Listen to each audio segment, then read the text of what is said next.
Hoje, em Rompendo o Silêncio. A expressão "o amor é cego" é uma expressão muito utilizada. Mas você sabe o que ela quer dizer? Já vamos começar!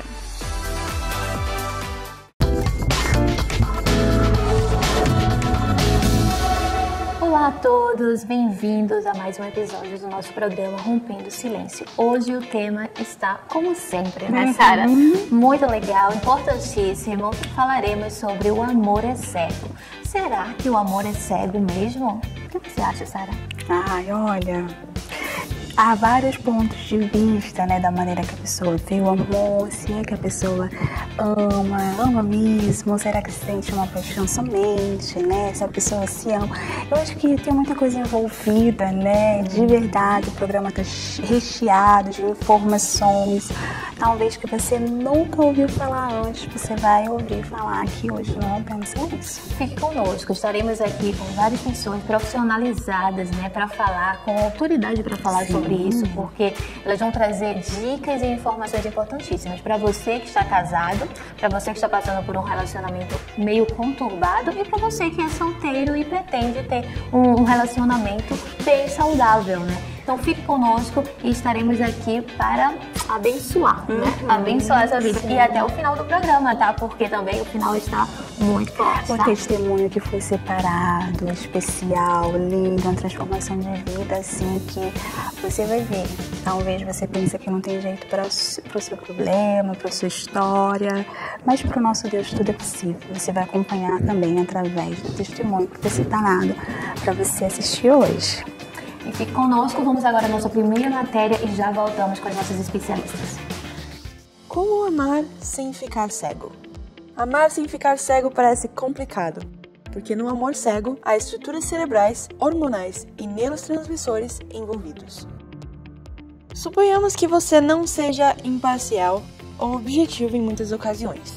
O primeiro passo é aceitar isto. É importante saber e aceitar que você nem sempre agirá de forma imparcial ou objetiva e que será cego pelo amor. Isso lhe dará algum poder e o ajudará a ser mais crítico nas decisões que você toma. Conecte-se consigo mesmo. É importante que você seja seu foco principal e que dedique tempo de qualidade a si mesmo, para que não se esqueça de quem você é. Estabeleça limites. Não ceda a tudo por amor.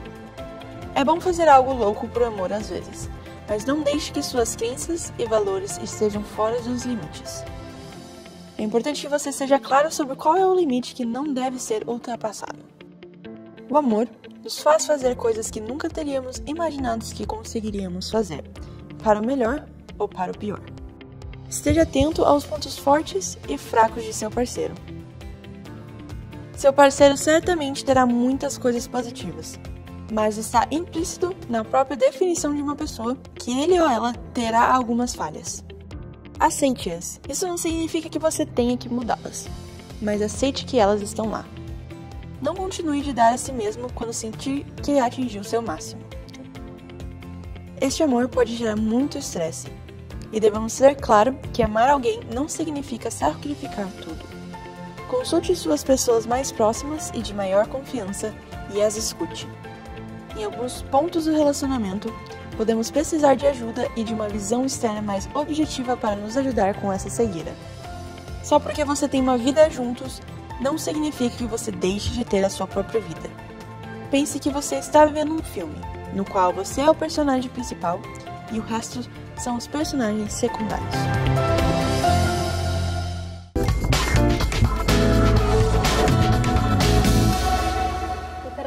Esse tema de hoje, o amor é cego, temos conosco, através do Zoom, a Carolina Lemos, que ela é sexóloga e psicóloga. Olá, Carolina, boa tarde. Primeiramente, muito obrigada pelo convite, por poder estar participando desse momento tão especial aqui, né, pra gente falar de um tema que é muito importante, sobre o amor. Eu já tenho para você, Carolina, a primeira pergunta, né, que eu acho que a gente deve começar pelo início de tudo. O que é o amor? Depende da perspectiva. Eu sempre brinco com meus pacientes quando a gente pergunta, fala, né, na terapia sobre o que é o amor. Eu sempre gosto de perguntar para o outro o que é o amor para você. E ele vai trazer o que é o amor, como ele percebe o amor. A perspectiva dele de amor tem relação direta com o que ele aprendeu no decorrer da vida. Então ele vai amar com o que ele aprendeu sobre o amor, com as referências que ele teve sobre o amor. Mas quando nós olhamos a definição de amor pela ciência, aí já é uma tarefa um pouco mais trabalhosa. Por quê? Porque é muito diferente do que a gente traz do amor romântico, que é aquele amor do apaixonamento, que às vezes não tem uma explicação concreta, só acontece. Então, quando a gente vai falando sobre o amor, é olhar e dizer assim, a ciência ainda está aí com a tarefa árdua de descobrir realmente o que é o amor, qual o sentido do amor. Existe um olhar para o amor hoje de dizer assim, é uma emoção. Mas que tipo de emoção? Ainda não tem algo muito concreto. Por quê? Porque o amor ele começou a ser estudado recentemente. Tem pouco tempo comparado com a depressão, comparado com a ansiedade. Então, tem pouco tempo que se começou a estudar sobre o amor, que se começou a falar sobre o amor. O que nós sabemos cientificamente de forma clara é que existe uma diferença entre o amor, que aí é o que nós consideramos o amor cego, que é a fase do apaixonamento, e o amor propriamente dito. Então, existe uma diferença, inclusive uma diferença química desse amor e desse apaixonamento. O que seria esse apaixonamento, então? Que é onde tudo começa. Ninguém começa logo amando. Começa na fase do apaixonamento. Os apaixonados, eles têm níveis muito maiores de ocitocina e vasprocina, que são bem aumentados aí nessa época que está se conhecendo, que está apaixonado. Então, quimicamente falando, já existe uma diferença aí. Isso explica o apego tão grande, aquela sensação de que o outro é insubstituível, que o outro é único e que você não consegue viver sem aquela pessoa, de você se encantar por tudo que aquela pessoa faz.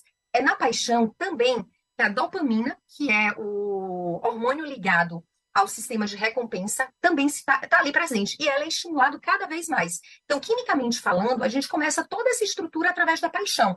Na paixão, quando você fica longe daquela pessoa, você sente falta, você não se sente bem, você acaba ficando triste, você acaba ficando angustiado ali. Por quê? Porque você acaba diminuindo o hormônio do bem-estar, que é a citocina. Então, você acaba diminuindo esse hormônio e você acaba ficando um pouco mais... a cetralina, desculpa. Você acaba ficando um pouco mais triste e um pouco mais de dizer assim, poxa, é tão angustiante estar longe dessa pessoa, é tão ruim estar longe dessa pessoa. Então, vem aquela sensação de, será que realmente o que eu sinto por essa pessoa é uma paixão ou é um amor avassalador? E aí vem uma grande questão que, diferente do que a gente pensa, né? Aquelas borboletas no estômago, aquela sensação boa que a gente sente do friozinho, isso tem a ver com o nível de estresse. Então, quanto mais apaixonado nós estamos, mais existe um nível de estresse no nosso corpo, justamente por causa dessa paixão. E aí vários estudos acabam trazendo assim, mas o que realmente é o amor diante disso tudo? E aí o interessante é que o amor é a continuação da novela da paixão. A fase do apaixonamento, ela dura em torno de 12 meses a 24 meses. Então, é uma fase que o casal está ali extremamente apaixonado e que eu brinco até na sessão de terapia, que eu digo assim, é um momento de risco de tomada de decisões, porque a gente não sabe o que é que vai acontecer aí nessas tomadas de decisões, porque ainda está tudo muito na fase do apaixonamento. Está tudo ainda, quimicamente, tudo muito misturado. Então, a paixão, ela acaba sendo uma droga ali, que é viciante. E o amor, não. Ele já vai para um caminho já de calmaria, de equilíbrio, de confiança. É como se você dissesse assim, eu já conquistei, já está aqui. Então, os hormônios, eles acabam diminuindo e aquela pessoa começa a se entregar mais àquela relação, dizendo, que agora é uma base. Então, eu não preciso mais ter aquele hormônio na medida que estava antes exagerado. E aí o corpo começa a equilibrar, porque vai se encontrando nesse lugar ali de calmaria. Então, o amor vai mais para uma questão de calmaria, de não, tá tudo bem, já aqui eu já posso me sentir num ambiente melhor, já tá mais tranquilo. Então, a paixão seria aquele momento cego, que a gente faz tudo, que a gente corre atrás, que tá tudo muito disponível, e o amor já seria a fase da calmaria. Então, essa é a grande diferença que nós temos baseado na ciência. Mas quando nós olhamos para o amor propriamente dito, também é necessário levar em consideração a estrutura e a história de vida de cada indivíduo, porque não existe uma única forma de amar. Existem várias formas de amar, de demonstrar amor e de se sentir amado. Então, não tem como trazer uma definição concreta, porque vai depender de cada pessoa. Ok. E, Carolina, digamos que existem aquelas pessoas que é sempre alerta para não cometer um erro no relacionamento ou no futuro relacionamento, né? E aí acaba que ela se apaixona. Quando ela está apaixonada, ela tende em baixar a guarda contra tudo aquilo que ela pensava? Com toda certeza. Porque a fase do apaixonamento, a gente está ali nas expectativas. A gente não consegue perceber realmente quem é aquela pessoa, nem o que é que, quais os riscos está ali por trás. Um ponto que é interessante, que eu não tenho como trazer assim, todo mundo vai baixar a guarda. Não, porque se existe uma ferida emocional que está vinculada a relacionamento, a não vinculação, a não conexão, um apego aí que é disfuncional, automaticamente vai existir algumas questões aí nessa inicial do baixar a guarda. Porque se é uma pessoa que passou por muito sofrimento através do amor, ela acaba continuando com a guarda ali alta para não sofrer de novo, mas ela causa sofrimento para o outro. Então, são aquelas pessoas que, enquanto um está apaixonado, dando o mundo, ela está mais aqui, afastada, se mantendo ali na proteção, por causa das feridas que foram construídas ao longo da vida. Então, ela fica mais na base da proteção.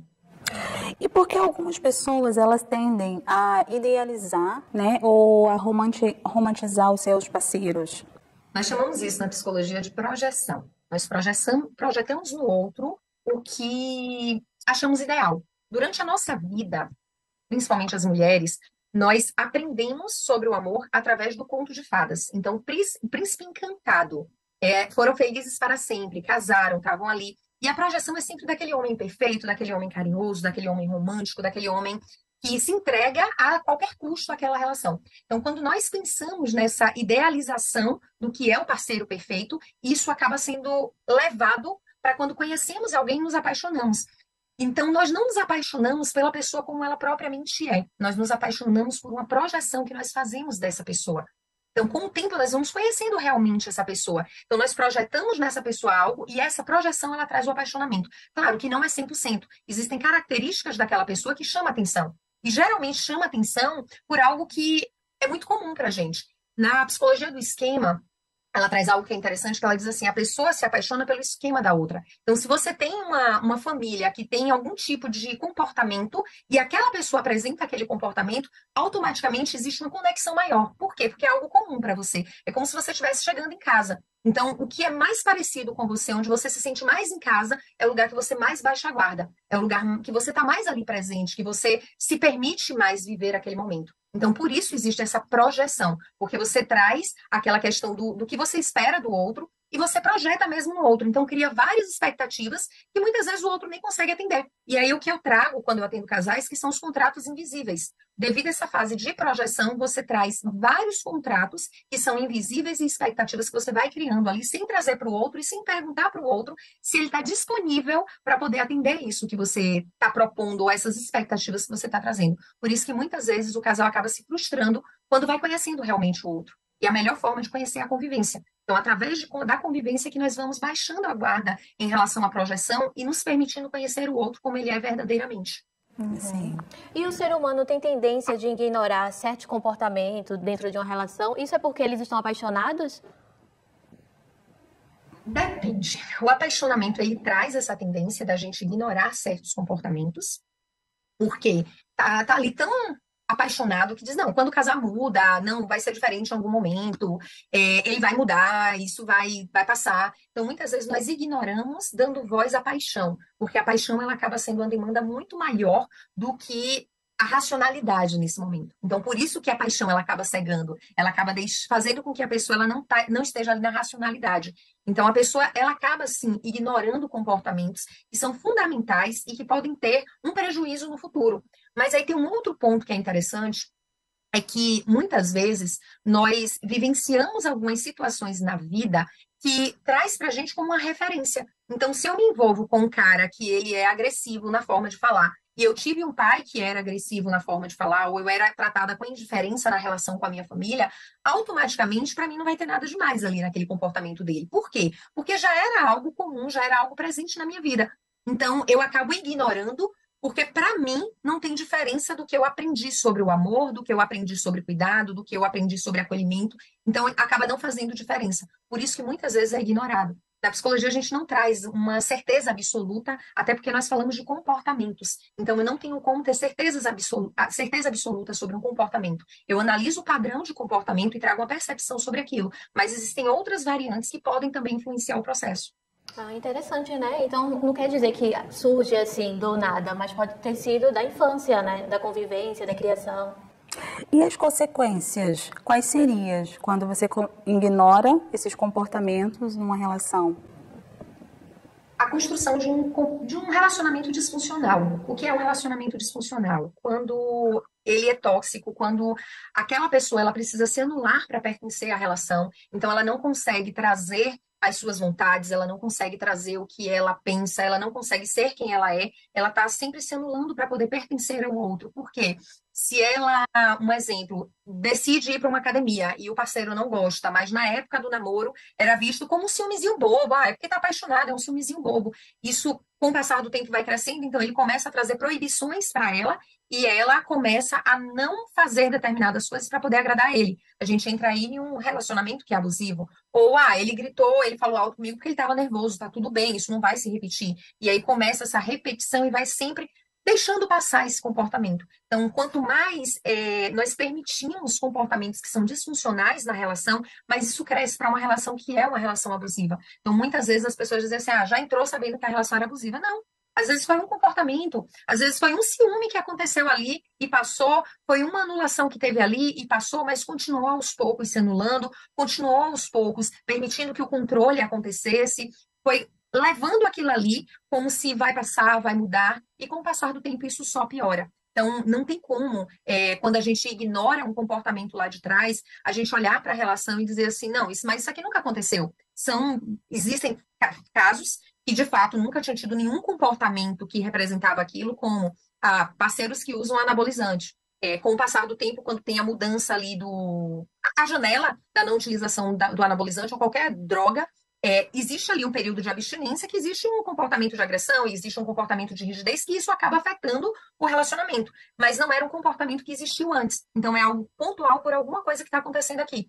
Mas quando a gente ignora, eu acredito que vai para dois caminhos. Ou a dependência emocional, ou para uma relação abusiva, uma relação tóxica, para uma agressão, para violência psicológica, que acaba levando para uma dependência emocional.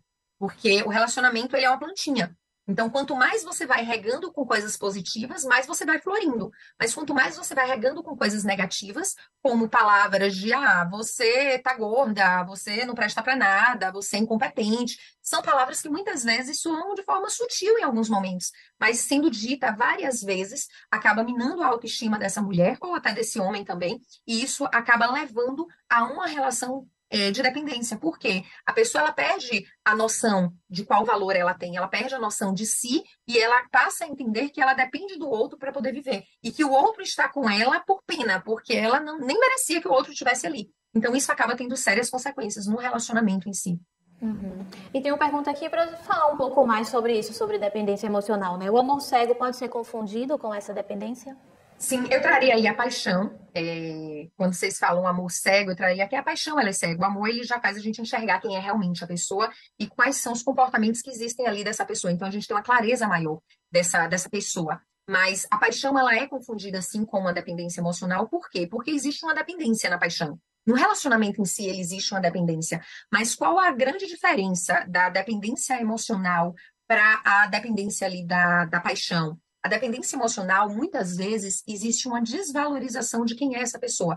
Ela não consegue se enxergar como alguém que consegue ter uma vida longe desse parceiro, ela não consegue se perceber na sua autoestima, se perceber no seu processo de vida, ao contrário. Ela acredita verdadeiramente que a sua vida só tem sentido por causa do outro. Isso é a dependência emocional. Então, a dependência emocional faz com que a vida dessa pessoa, ela gire ao redor do parceiro. O parceiro está aqui e tudo que ela faz é aqui, ao redor do parceiro. Quando existe a possibilidade desse parceiro sair, ela desequilibra e ela muitas vezes surta, perde o sentido da vida, quer tirar a própria vida. Então, existem aí comportamentos, ou entra em um processo de angústia muito grande, ou um desespero de fazer escândalos para que essa pessoa volte para a vida dela. Então, a dependência emocional, ela tem fatores que são mais profundos e trazem a um desequilíbrio, uma não valorização de quem é essa pessoa, da sua autoimagem, do seu autorreconhecimento diante da vida. A paixão não. A paixão, ela te cega, ela faz com que você ultrapasse algumas barreiras, mas você sabe quem é você. Você sabe quais são os seus valores. Você ainda tem princípios ali que você não pula, que você não abre mão. Você ainda tem uma base que você diz aqui, essa sou eu. E você entende ainda alguns limites. A dependência emocional, não. Muitas vezes ela quebra todas as barreiras. Inclusive a barreira da agressividade. De eu estou apanhando, mas é melhor estar aqui nessa relação e estar sendo amada do que deixar essa pessoa e não ter ninguém que me ame. A paixão, ela não vai te levar a esse ponto. mas a dependência emocional vai. Então você acaba saindo de quem é você e se permitindo a coisas que você nunca imaginou que poderia se permitir por causa da dependência emocional. Então a grande diferença aí são os prejuízos que cada um traz. A paixão, ela não traz um prejuízo tão grande para a pessoa em si, porque não existe uma negação de quem ela é, uma anulação de quem ela é. E a dependência emocional, sim, existe uma anulação de quem ela é. Ela meio que entra em uma simbiose, uma mistura mesmo ali, um emaranhado com esse parceiro, e ela não sabe mais quem ela é diante da vida. Nem o que ela gosta mais, ela sabe. Caroline, por que algumas pessoas elas insistem em permanecer nesses relacionamentos, mesmo sabendo que não são saudáveis para ela, não está sendo saudável para ela, mas ela ainda assim insiste em permanecer nesse relacionamento? Teria alguma resposta na psicologia? A dependência emocional, eu acredito que é a maior resposta. Hoje a gente tem a dependência financeira, que são mulheres que elas não conseguem ter uma dependência financeira para poder sair dessa relação. Então, elas acabam tendo medo de sair dessa relação, porque elas não sabem como vai ser a vida, o que é que vai acontecer. E muitas vezes são mulheres que têm filhos, então elas se sentem inseguras de sair desse relacionamento, porque o que é que vai ser no futuro? Como vai ser o futuro? O que é que ela vai fazer no futuro? E se ela passar fome com essas crianças? Como é que vai ser isso? Como é que ela vai sustentar isso? E também a dependência emocional, porque se a pessoa ela começa a se enxergar de uma forma distorcida, ela não consegue entender qual é o seu valor, ela não vai conseguir compreender que fora dessa relação ela consegue ter uma vida. Ao contrário, muitas vezes a dependência ela acaba trazendo para o outro e dizer assim, é melhor ficar aqui. Aqui é mais seguro, mesmo acontecendo tudo o que está acontecendo.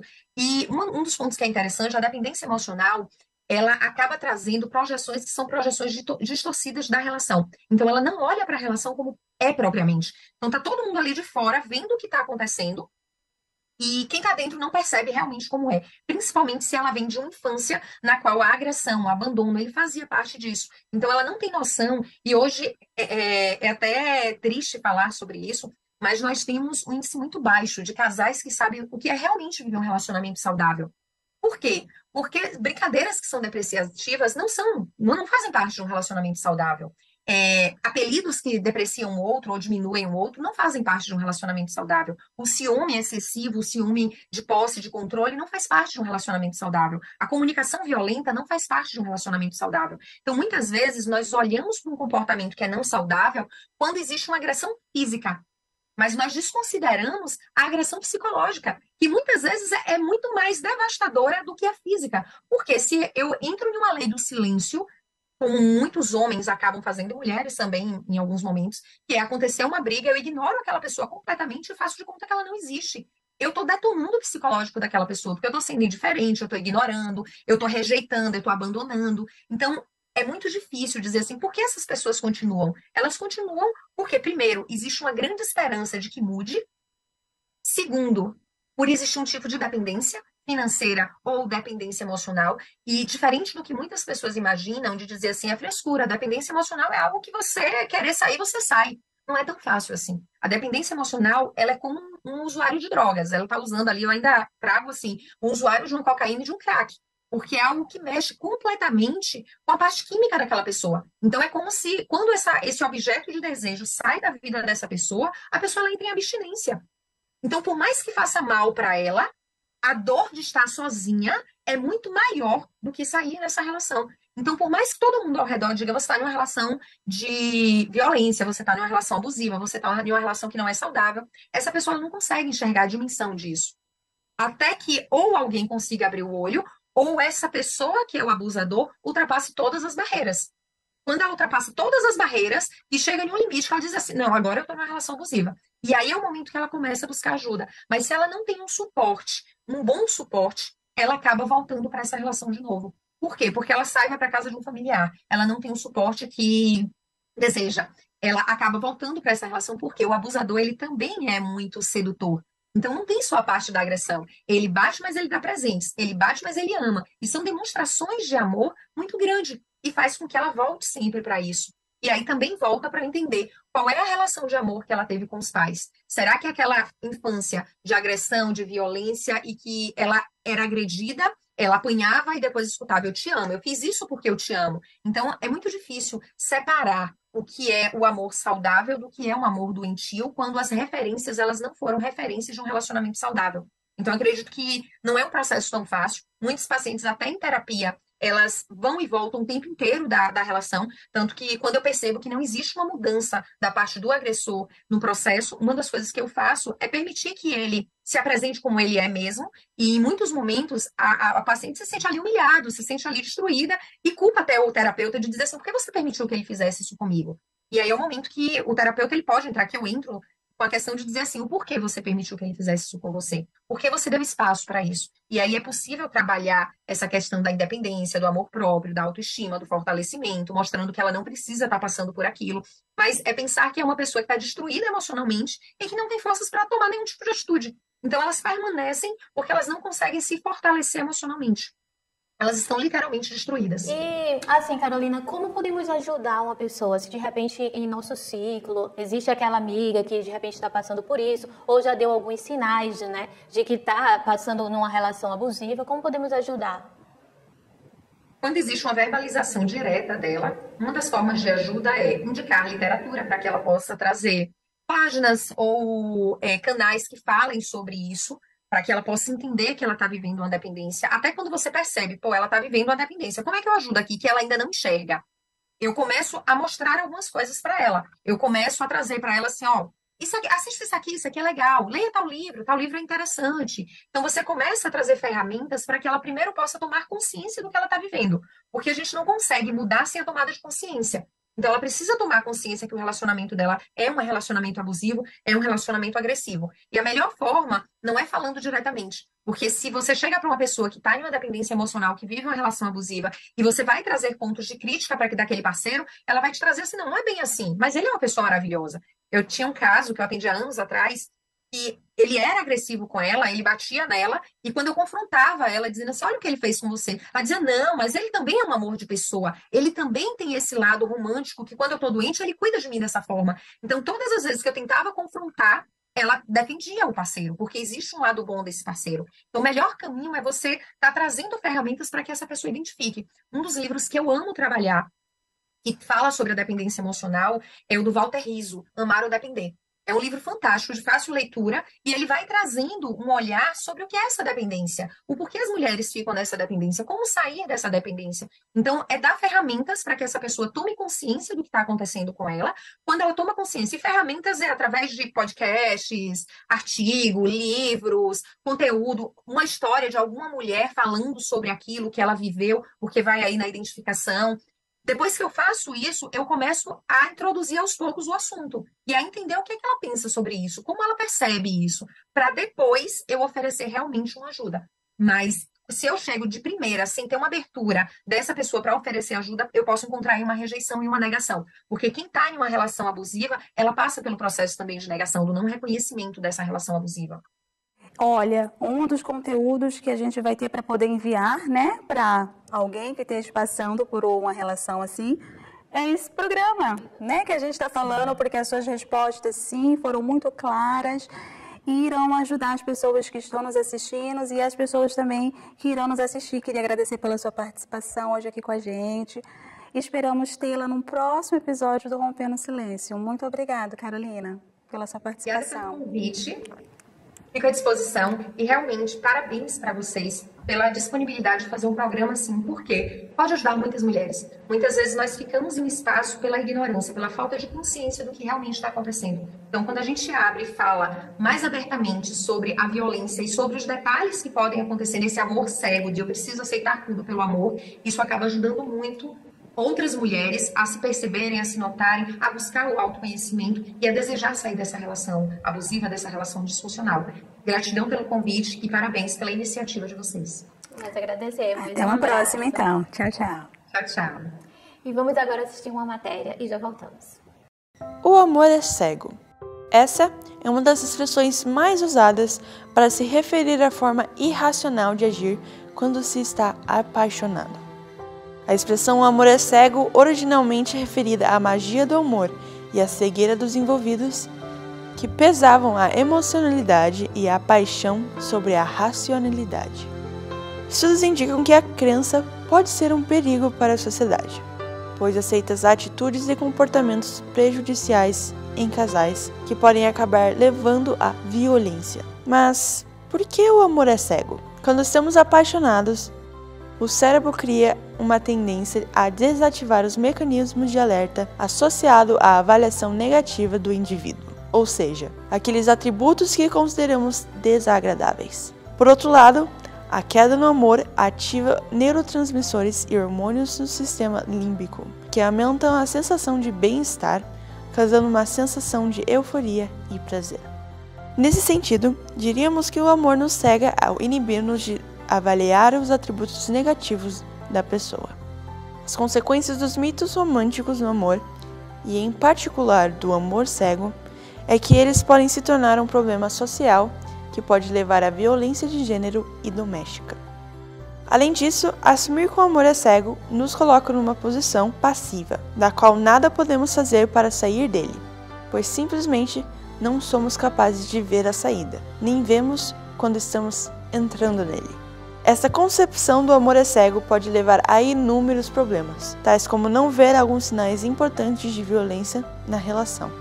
Portanto, é importante conscientizar sobre como detectar esses primeiros sinais, a fim de evitar a violência do parceiro íntimo, o que pode incluir a concepção cega do amor.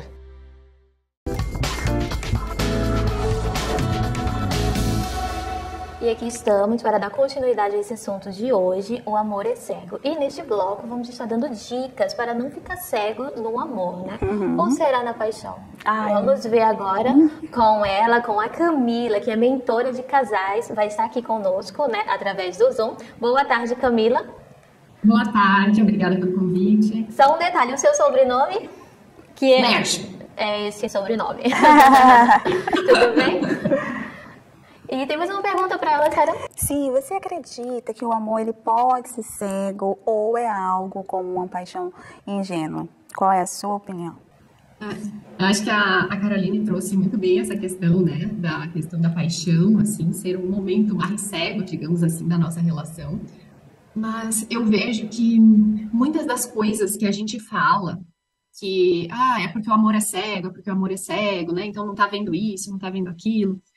Na verdade, eu vejo que é uma questão bem mais profunda, assim, porque eu vejo que a gente tende a se cegar com relação a várias questões, assim, né? As mães se cegam com relação às coisas erradas ali, né? Que seus filhos fizeram na escola, de repente, então vão lá e dizem, isso não é culpa do meu filho, porque teve um outro lá que fez com que ele fizesse aquilo.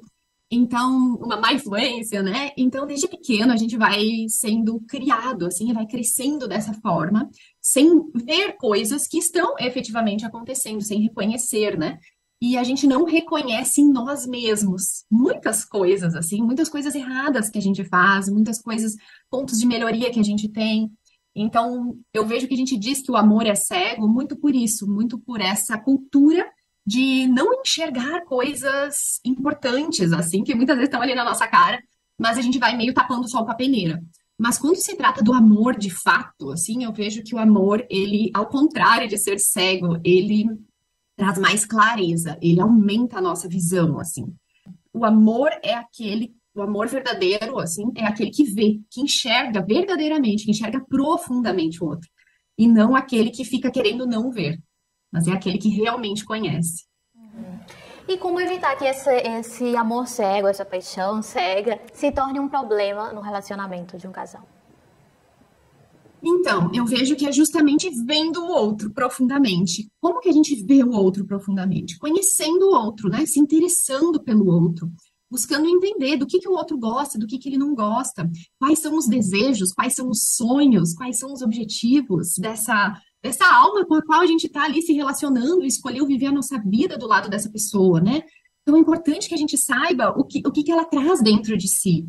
Quem é verdadeiramente essa pessoa? Quais são os medos dessa pessoa que está com a gente? Quais são, de repente, os traumas de infância? Quais são os vazios de infância que essa pessoa traz e que, de repente, ela projeta em nós, né? A Carolina falou um pouco disso, da questão da projeção.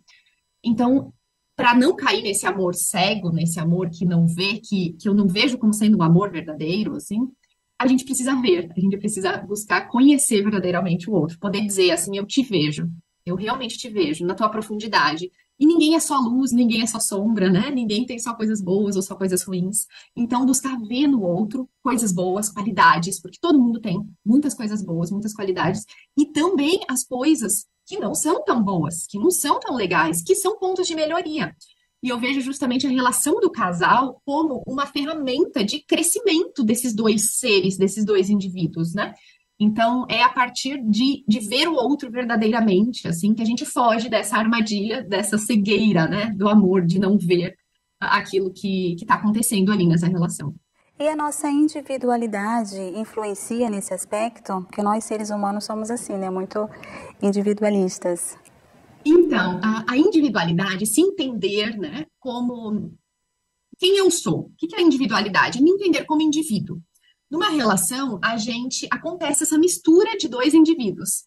Então, eu sinto, assim, e trago muito para os nossos mentorados, que a gente precisa ter a clareza de quem é uma pessoa, quem é a outra pessoa e quem é esse casal. E a gente trabalha, inclusive, questões de objetivos de cada um, e objetivos comuns do casal, missão de vida de cada um, missão de vida do casal.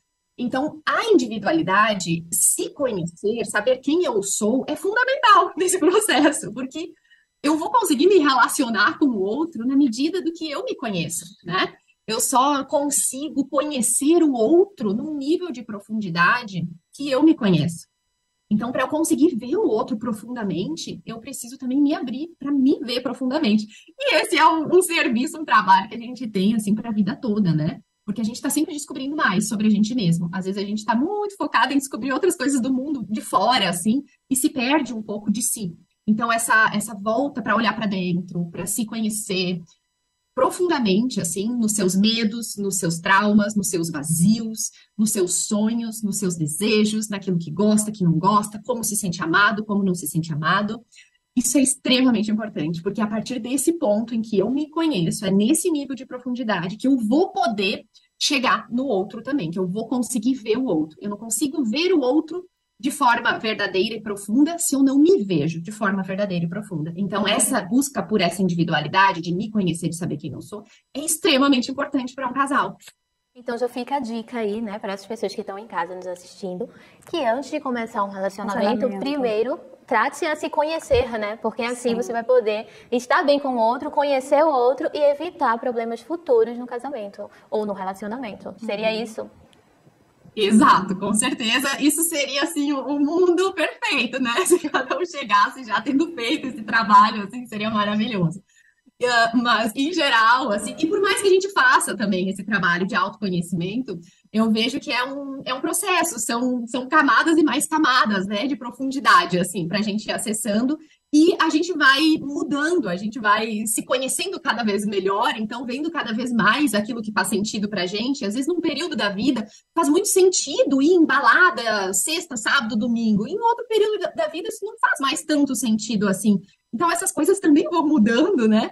E a gente está sempre nesse processo de autodescoberta e de conseguir comunicar para o outro aquilo que para a gente agora, nesse momento, faz sentido, e de conseguir ouvir o outro, ver o outro, né? Ver aquilo que faz sentido para ele nesse momento. Então, é um processo eterno, assim, mas certamente essa é uma dica muito, muito boa, assim, muito interessante.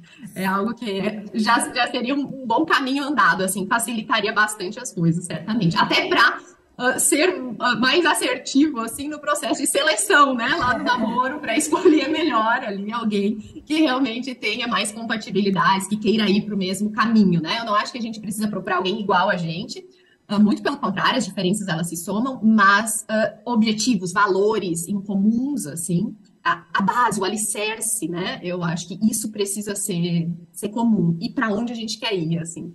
Então, isso facilita bastante a relação, com toda certeza. E Camila, para essas pessoas que já estão em um relacionamento, quais são os sinais de que o relacionamento não é saudável? Então, isso é uma pergunta muito interessante. Sinais de que o relacionamento não é saudável. Eu não vejo que a gente possa dizer, ou eu busco, assim, falar com muito cuidado isso, um relacionamento que é saudável, um relacionamento que não é saudável. Porque eu vejo que a gente começa a encaixotar os relacionamentos e dizer, se ele proíbe de tu fazer tal coisa e não reclama que tu faça tal coisa, então isso não tá saudável, pula fora e parte para outra. E eu acho que não é bem assim. Porque eu vejo que, como eu falei antes, todo mundo tem luz e sombra, todo mundo tem coisas boas e coisas a melhorar, a aprender, né? Tem aquilo que já traz de aprendizado de outras vidas, enfim, né? Da barriga lá dos pais, dos ancestrais e tal. E tem coisas que veio aprender. Porque senão a gente não estaria aqui encarnado, né? Então tem muita coisa que a gente tem para aprender. Então todo mundo tem, dentro de uma relação, todo mundo vai manifestar o seu lado bom e o seu lado não tão bom, o seu lado luz e o seu lado sombra, o seu lado que agrega e que eleva o seu parceiro e o seu lado que diminui mesmo o parceiro, que faz ele perder qualidades dele.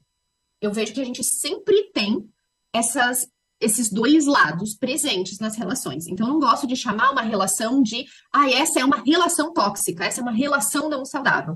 Eu vejo que tem componentes tóxicos nessa relação e tem componentes benéficos nessa relação. Então, o que a gente precisa fazer é ver os componentes que não estão legais. E eu nem gosto tanto dessa palavra tóxica, porque parece que, assim, porque uma coisa que é tóxica pra gente, ela não vai passar a fazer bem nunca, né? Parece que não dá pra mudar aquilo, assim. Então, parece que, tu viu que tem um comportamento tóxico, já pula fora logo, que isso aí não vai pra frente.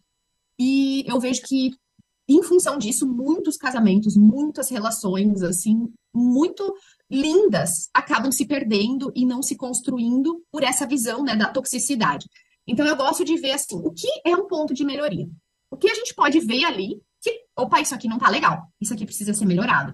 Então, alguns sinais, assim, né, de alerta, assim, opa, tem alguma coisa aqui na nossa relação que a gente precisa ver, a gente precisa investigar isso mais a fundo, estudar sobre isso, buscar conhecer mais, né, sobre pilares dos relacionamentos e tudo mais, para conseguir construir essa relação cada vez com mais aspectos saudáveis e menos aspectos que não são saudáveis. Então, alguns sinais, assim, por exemplo, eu vejo que quando o casal, ele começa a querer fazer muitas coisas separado um do outro. Então, eles dizem assim, a gente é muito diferente, ela gosta de fazer tal coisa, e eu gosto de fazer essa outra, então cada um faz a sua coisa ali e tá tudo bem, e ninguém se incomoda com isso. Ok, a gente não precisa ter todas as atividades de lazer, de dia a dia em comum, né? Mas quando isso acontece com muita frequência, eu ligo um sinal vermelho, assim, de alerta, porque me parece que, de repente, não tá sendo legal estar com essa outra pessoa. Tem muitos casais que dizem assim, se a gente passa muito tempo junto, não dá certo. Por quê? Porque essa relação não tá legal. Tem muitos aspectos não positivos nesse relacionamento, que estão precisando ser vistos. Então, esse é um sinal grande. Opa, a gente tá querendo fazer muita coisa separada, né? E até esses dias eu atendi um senhor que já tem uma relação, assim, de mais de 50 anos de idade, e ele veio com essa questão. Ele disse assim, a gente sempre soube que a gente era muito diferente, mas a gente sempre se deu bem. Só que agora a coisa começou a complicar. Agora começamos a brigar, isso, aquilo, e daí aquelas coisinhas bem de cotidiano, assim, né? E daí o que eu fui vendo nessa conversa era que, na verdade, eles não se davam bem há muitos anos. Eles não se relacionavam há muitos anos. Eles estavam fazendo muitas coisas separadas há muitos anos. Então, quando eles começam a ficar mais juntos, e mesmo ficando bastante separados, quando eles estão juntos, nesses poucos momentos, eles são de atrito. Então, esse é um sinal muito forte, assim, de que a coisa não tá legal. Outra coisa muito importante é a questão da admiração. Eu acho que a admiração é um pilar, assim, muito importante da relação de um casal. A gente precisa ter muita clareza, isso é uma das coisas que a gente trabalha muito com os casais, ou só com mulheres, ou só com homens, que a gente atende, que é, tu precisa saber o que a tua esposa admira em ti. Tu precisa saber o que teu marido admira em ti. E o que tu admira na tua esposa, o que tu admira no teu marido. Então, é muito importante olhar para isso. E isso é algo que, como a gente falou há pouco, a relação ela vai mudando, né? Imagina 50 anos juntos. Aquilo que a gente admirava lá no início, algumas daquelas coisas ainda fazem sentido pra gente. A gente ainda admira, ou a pessoa tinha aquilo no início e perdeu, então a gente precisa olhar para isso, mas ainda é algo que a gente gosta, que a gente gostaria de ver no outro. Mas outras coisas não são mais tão importantes, de repente. E novas questões, novos pontos, assim, são hoje, nesse momento, fazem mais sentido e são importantes para a gente ver no nosso parceiro. Então, esse é um exercício de ir repetindo, assim, ao longo do tempo, né? A cada 2, 3, 5 anos, assim, é importante ir vendo isso de novo, ter muita clareza do que um admira no outro. Eu preciso saber o que meu marido admira em mim, para eu fortalecer isso em mim. Ele precisa saber o que eu admiro nele. E Então, isso é um ponto, assim, que eu vejo que muitas relações terminam, inclusive, por falta de admiração. E daí a pessoa vê numa outra pessoa ali fora da relação alguém que ela admira muito, e daí ela começa até a confundir isso com uma atração, assim, e até um desejo sexual por essa pessoa em função da admiração. E esse espaço, assim, para olhar para fora e admirar muito outra pessoa e chegar a confundir isso com, ai, tô afim de outro cara, eu tô olhando diferente para uma outra mulher, é algo que acontece porque dentro da relação do casal, essa admiração, ela diminuiu muito ou até se perdeu, assim. Então, esse é um ponto bem importante. Outra coisa que eu acho que é um sinal, assim, forte de que a relação não tá muito bem, a gente precisa olhar para isso, é quando a gente não se sente ouvido pelo nosso parceiro. Então, aquela mulher que diz assim, eu já pedi para ele, e daí das coisas mais banais, assim, do dia a dia, né? Desde lavar a louça, não deixar a meia jogada no chão, enfim, essas coisas simples, até coisas profundas mesmo, do tipo, isso é uma coisa, é um valor meu, é importante para mim, sabe? Então, quando a mulher diz assim, eu já falei tantas vezes, e ele não faz, que eu já cansei, já desisti de falar. Esse é um sinal de que a coisa tá bem feia por aí. Então, de que precisa realmente, assim, um cuidado grande com essa relação, precisa olhar para como reconstruir isso, né? Outro sinal que eu vejo de que a relação não está saudável é quando um dos dois sente que o sogro ou a sogra está se intrometendo muito na vida do casal. Então, pode ser a mulher que sente que o sogro e a sogra estão se intrometendo muito, ou o homem, né? Dos dois lados. Por exemplo, eu tive uns amigos que se separaram recentemente, e uma das queixas dele que ele comentou com meu marido, foi que a esposa, ela dava mais prioridade para o que o pai dela queria do que para o que ele queria. Então, vamos dizer que os dois tinham combinado de sair para comer pizza. Então, iam os dois com o filho comer pizza. Daí liga a mãe lá, dizendo, filha, teu pai tá afim de ir na churrascaria tal hoje aqui da cidade. Vamos? Ele pediu para eu convidar vocês. Vamos? E daí a filha diz, vamos, claro. E daí ela vira pro marido e diz, vamos comer pizza outro dia. Hoje o pai e a mãe convidaram pra gente comer churrasco. Poxa, o casal tinha combinado uma coisa entre eles. Então, esse homem, ele se sente totalmente rejeitado, totalmente não importante, não visto por essa mulher, né? Ele se sente em segundo plano. E essa mulher ainda as constelações familiares tratam muito disso, assim, né? E chamam esse termo como se essa mulher ainda tivesse casada com esse pai. Então, ela ainda está priorizando as vontades do pai, ao invés das prioridades do marido. Camila, isso é muito importante falar, né? Porque tem que saber ter essa divisão, né? Depois que casa é o marido e aí os familiares ficam um pouco mais distantes porque prejudica mesmo a relação. Sim, muitas relações. Foram dicas valiosíssimas que você nos deu, né? Nos trouxe aqui. Muito importante mesmo ter falado. Sim. E eu gostaria de te agradecer. O nosso tempo está um pouquinho curto, mas assim, vai ter mais oportunidade de falarmos mais sobre isso, sobre esses assuntos, e você já é nossa convidada para um próximo episódio. Tranquilo, muito obrigada, agradeço demais a oportunidade. Eu espero poder ter ajudado alguém. Sim, com certeza ajudou. Um abraço. Beijo, Tchau. Camila, até a próxima. E agora vamos assistir o nosso testemunho e já voltamos. Meu nome é Georgina, eu tenho 32 anos, eu sou formada em Engenharia de Alimentos. Eu sou boliviana, eu venho de uma cidade bem pequena, que faz fronteira com Rondônia. Eu vim crescendo, né? Quando eu tinha já 17 anos, eu saí da escola, eu tinha que ir para estudar para a faculdade. Então eu tinha que ir para uma cidade maior, foi Santa Cruz da Serra. E lá conheci o Geraldo. Eu já estando na faculdade, eu conheci ele. Então eu namorei com ele 5 anos, eu já era noiva, eu estava de noiva, né? Então eu colocava toda a minha força, né, nisso, que era meu sonho, né? Me casar, porque eu achava que eu me casando, esse vazio, essas inseguranças iam sair. E eu via, né, nele que ele se esforçava por me demonstrar que ele me amava e tudo, mas eu lá no fundo eu sabia que ele me traía, né? Mesmo assim eu decidi casar com ele porque como é a aparência, né? Ele fez de tudo para me mostrar que ele havia mudado. Depois de eu casar, eu tinha que vir a morar aqui em São Paulo.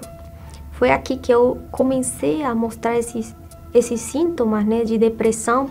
eu tinha que ficar dentro de casa, o Geraldo trabalhando, né? E você falava assim, puxa, eu não vou aguentar uma traição dele. Mas em minha cabeça também tinha a mente casado, solteiro. Eu ganhei um livro de uma tia, lá na Bolívia, antes de eu ir pra cá, que se chama Casamento Blindado, em espanhol, que é matrimônio blindado. E eu comecei a ler o livro, eu comecei a colocar muitas coisas, comecei a ver muitas coisas erradas que eu fazia, porque até então eu achava que era ele o errado. Mas eu também vi minhas inseguranças, que eu trazia desde a infância, e isso me trouxe no Templo de Salomão, na terapia do amor. Então eu cheguei aqui no templo, desde o primeiro dia eu me chamou a atenção o quê? Como o Bispo Renato, ele falava de Dona Cristiane, né? Foi quando eu comecei a procurar, puxa, ela deve ter alguma coisa especial. Eu comecei a ler os livros dela, comecei a frequentar sexta-feira, domingo. Vem essa vontade de eu conhecer mais Deus, dessa vontade de ter o Espírito Santo. Foi quando eu comecei a buscar de uma forma diferente. Não tinha nada que me acusasse. As dúvidas, né? Tudo saiu. Foi quando veio uma paz, uma certeza dentro de mim. Antes eu não gostava de ficar em casa sozinha, né? Porque via essa depressão. Agora eu gosto de ficar em casa sozinha. Porque eu tenho mais tempo para buscar a Deus, né? A dependência que eu tinha por os outros eu não tenho. Essa carência que eu tratava de suprir, esse vazio com coisas ou pessoas, ela não está, porque Ele supre tudo, né? Mesmo a gente tendo tristezas, passando por lutas, elas passam, elas não ficam. E meu casamento foi restaurado. Meu marido hoje é um homem de Deus. Na Igreja Universal eu aprendi também a importância da comunhão com Deus, né? A importância da meditação na Bíblia, né? Eu sou muito grata. A gente serve a Deus. O Espírito Santo a gente só vive para Ele, porque eu sei de onde eu saí, né? Eu sei onde eu não quero voltar, não.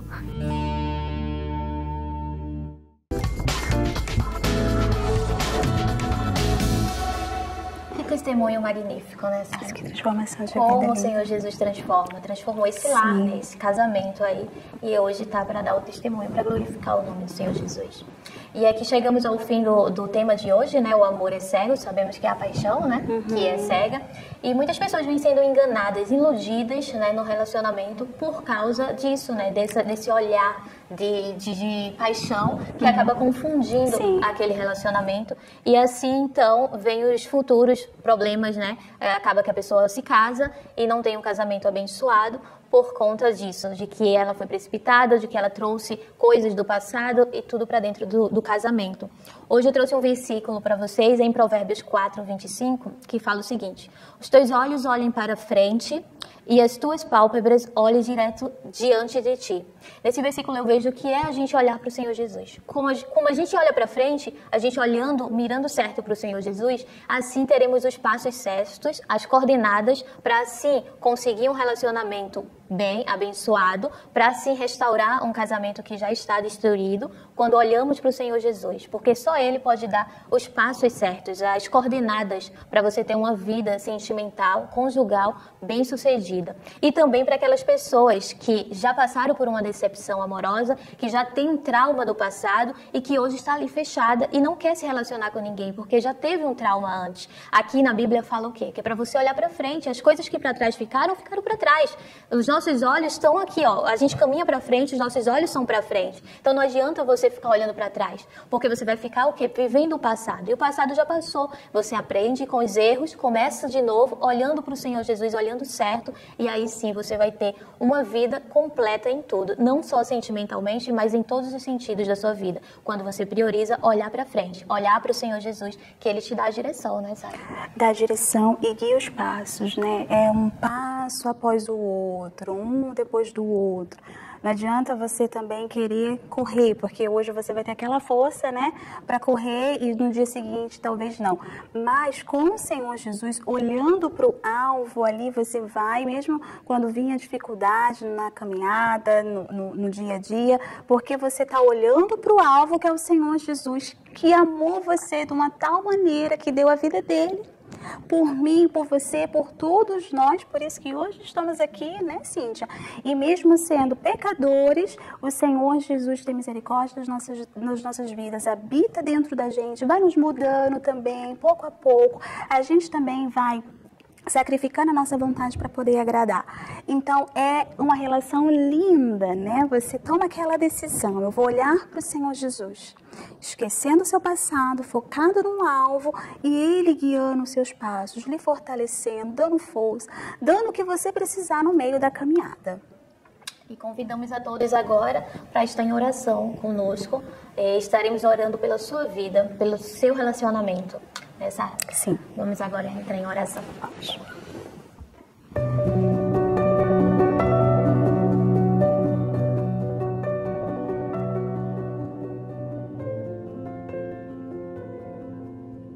Senhor Jesus, sabemos, meu Deus, que para muitos elas têm essa frase como algo grande na vida delas, né? Que o amor é cego, a paixão é cega, e que por isso muitos casamentos vêm sendo destruídos. Por causa disso, as pessoas pensam que isso é normal, mas sabemos que não é, meu Deus. Sabemos que o Senhor é o que dá a bênção no casamento, na relação das pessoas, mas também sabemos que as pessoas estão confundidas nesse mundo, meu Deus, tomando atitudes erradas, meu Pai, e o Senhor ainda até mostra, meu Deus, os sinais, mas as pessoas não veem porque elas estão cegas. Essa cegueira é espiritual.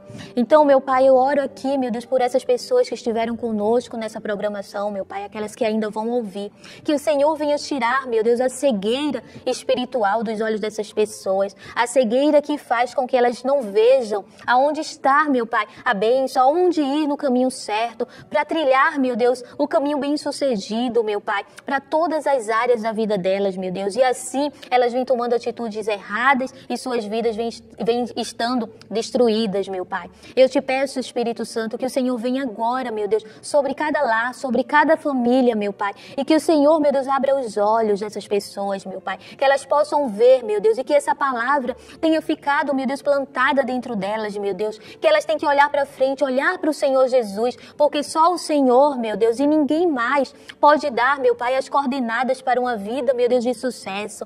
Meu Pai, aquelas pessoas que estão em casa, estão depressivas, ansiosas, meu Deus, traumatizadas, porque sofreram, meu Pai, em um relacionamento abusivo, numa relação tóxica, meu Pai, aquelas pessoas que estão agora, meu Pai, sendo vítimas, meu Deus, de um relacionamento abusivo, que o Senhor, meu Pai, possa tocá-las nela agora e que essa palavra venha surtir efeito, meu Deus, porque sabemos, meu Pai, que foram várias informações, meu Deus, várias dicas, mas a Tua palavra, meu Pai, é a que tem a eficácia, meu Deus, de chegar e mudar tudo completamente. Então que essa palavra, meu Deus, mude agora, meu Deus, a vida dessas pessoas, meu Pai, que elas possam despertar, levantar, meu Deus, e olhar para frente, esquecer o passado, esquecer tudo que ficou para trás, meu Pai, e caminhar olhando para Ti, meu Deus, para que assim elas possam ver a Tua grandeza na vida, meu Pai, no casamento e em todas as áreas de suas vidas, meu Pai. Eu te agradeço, meu Pai, e te entrego a vida de cada uma dessas pessoas em Tuas mãos, em o nome do Senhor Jesus. Amém. Amém. E chegamos ao fim deste programa. Infelizmente. Foi uma bênção, Sara. Sim, foi uma bênção.